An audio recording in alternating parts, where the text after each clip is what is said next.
SIR, এই যে NRC, এই যে সিএ আপনারা চালু করেছেন, প্রচুর মানুষ আতঙ্কিত হয়ে আত্মহত্যা করছে।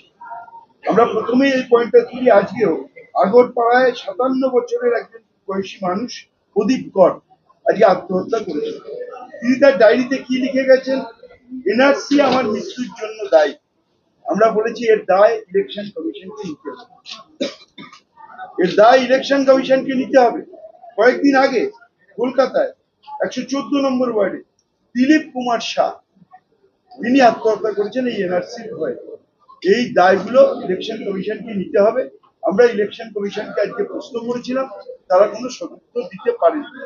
আমরা প্রশ্ন করেছিলাম যে 2002 সালে যখন এসআইআর হয়েছিল তখন সেটা কমপ্লিট হতে 2 বছর সময় লেগেছিল। কেন আজকে আপনারা গণতন্ত্র ধ্বংস করতে চাইছেন?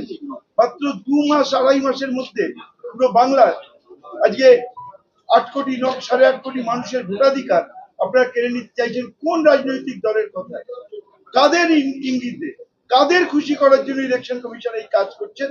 এই প্রশ্ন আজকে আমরা নীতিগতভাবে করেছি।